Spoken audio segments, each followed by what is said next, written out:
Pour résister aux trahisons de ses prétendus représentants, il faut prendre le problème à la racine. Prendre le problème de la racine, ça me paraît assez indispensable.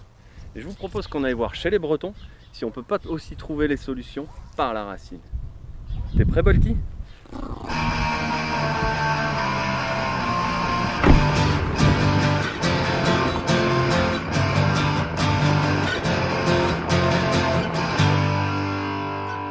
Pour la 7e étape de mon Tour de France, je me retrouve à Pontivy, en Centre-Bretagne. D'après les médias de masse, ce samedi à 14 h, il y avait 10 200 manifestants dans toute la France. Et bien d'après ce que j'ai vu, plus de la moitié étaient des Bretons. Ah, le Breton est un rebelle, hein. C'est un rebelle dans l'âme, il ne lâche rien et il va jusqu'au bout des choses qu'il entreprend. Ça, c'est un Breton, quoi. Hormis le cochon et la bière, bien entendu. Hein. En tant qu'agriculteur, je fais du lait, c'est pas terrible. Tu fais du lait ? Ouais, je fais du lait. Ça te fait quoi de savoir que importe du lait américain pour ses yaourts ? Ouais, c'est pas terrible. Ouais, c'est pas terrible alors qu'on a tout ici, je comprends pas. Je sais pas, j'ai pas de réponse à ça. Quand tu regardes, non, après t'as une passion qui est là.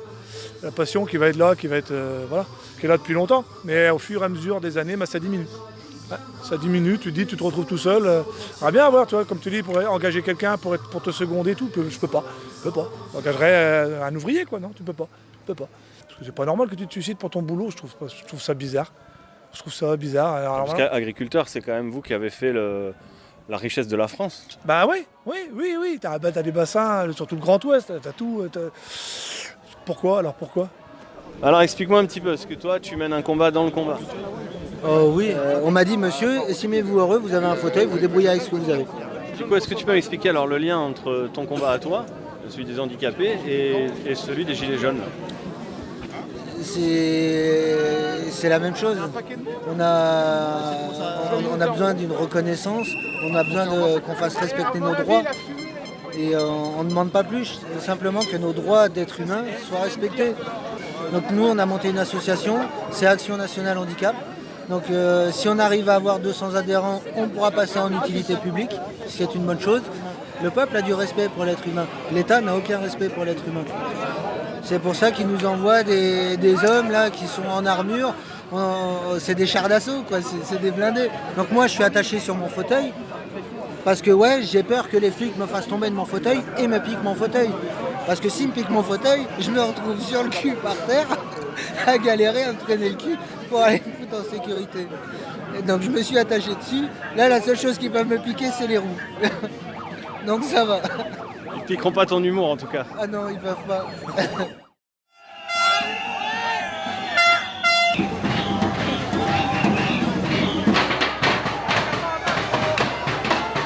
3 revendications. Lesquelles ? La remontée du pouvoir d'achat, l'ISF et la retraite, il y a de tout, et le RIC. Le RIC, voilà. C'est celui-là qui est important. Hein. Oui. Qu'est-ce qui vous motive à être encore dans la rue après 14 semaines ? Parce qu'il n'y a pas de paix sociale encore, donc pour la justice sociale, de la paix sociale. Et peut-être qu'après, et puis des annonces véridiques. Et que Macron arrête avec son débat qui est de l'enfumage. C'est la capacité de discuter les uns avec les autres. Oui, on vous donne la parole. Toute la diversité. Regardez, nous on ne se connaît pas, Voilà, ça fait on 10 échange. minutes qu'on discute, qu'on échange. Pour l'instant, il n'y a pas de... Ça, BFM TV le dit pas ça. chance. Hein? BFM Télé le dit pas ça. Ah non, mais là, vous parlez d'un autre monde, là. Vous parlez pas d'information, là, quand vous dites ça. De la racine par la racine. Alors, qu'est-ce que tu penses de cette idée de faire un tour de France des gilets Je jaunes ? suis impressionné. Il va y avoir du monde au match. Hein. Moi, je viens de découvrir en l'espace de 3 mois une fraternité. F comme famille. La vraie famille, elle est là. Une famille avec des valeurs. Je suis ruiné, j'ai plus rien sur mes comptes bancaires, mais je suis riche d'autre chose. Et ça me met debout. Tout ce pourquoi on s'est battu depuis des années, en fait, on nous l'enlève petit à petit, sans qu'on se rende compte de rien, parce qu'ils nous font des lois qui nous pondent en pleine nuit. Continuer à avoir le droit d'exister et de vivre ici, en fait. Vivre tout simplement, en fait. Les gens qui sont sortis, ils auront compris la manipulation des mass médias, des gros médias qui se gavent sur nos subventions, enfin, sur les subventions qu'ils prennent aux contribuables. Et voilà, ces gens-là qui passent leur temps à cracher sur les gilets jaunes, que ce soit à cracher sur les électeurs qui ne votent pas bien. Après, moi, la chose que je trouve dommage, c'est que les gens ne sont pas encore assez conscients des phénomènes économiques, tout ça. Les gens ne savent pas ce que c'est que la monnaie, à quoi ça sert. Ils n'ont pas compris que s'ils ne veulent pas jouer à la baisse sur les salaires, il va falloir dévaluer. On ne peut pas dévaluer dans le cadre de l'euro. On ne peut pas avoir de politique économique digne de ce nom dans le cadre de l'Union européenne. Les traités l'empêchent. Et ça s'est vu à chaque fois qu'une politique se met en place. Il y a toujours un commissaire politique de Bruxelles qui vient nous dire comment la politique doit se faire dans chacune des nations européennes. Donc il faudrait que les gens réfléchissent à ça aussi, à quoi sert une monnaie, à quoi sert un traité. Là on a un pacte et un traité qui ont été signés depuis 2-3 semaines. Personne n'a été consulté. Donc on appelle ça une démocratie, à ce qui paraît. On a les masques pour se protéger de la liberté et de la démocratie. Que l'Europe ne soit plus bancaire, mais sociale, tout simplement. Il faut l'unanimité des 28 États membres pour en changer une virgule. Donc c'est simple. Soit on reste dans l'Union européenne et on continue toutes les réformes actuelles que met en place Macron, soit on est contre et on en sort.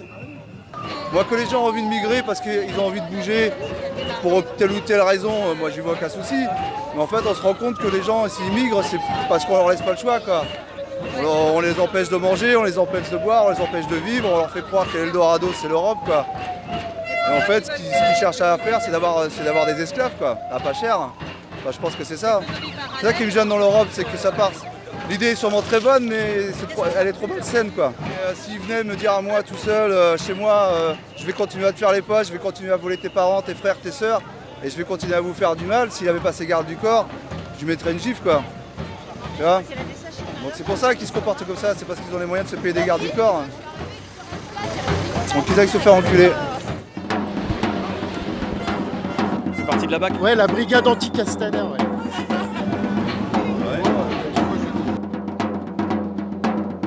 Peut-être même à la limite remonter à un monde parallèle au leur. C'est-à-dire on a des très bons avocats gilets jaunes, il suffirait aussi de trouver des très bons banquiers gilets jaunes et créer nos propres banques et les laisser un petit peu jouer à la guéguerre. Il y a une aventure humaine qui se cache au milieu de ces gilets jaunes ? Ces gilets jaunes, ça te donne un espoir, quoi. Ouais. Réunir le peuple alors qu'il voulait le désunir. Et il nous reste 170 samedis à manifester jusqu'à temps que Macron s'en va. Alors on sera toujours là. Pour la défense des droits des Français. Bordel! À chaque fois, j'ai des discussions super intéressantes avec les gens dans les manifestations, et ça, on ne le voit pas dans les médias, on ne le voit pas dans la presse. Et je pense aussi que c'est à nous de trouver la solution et de montrer l'exemple de la racine par la racine.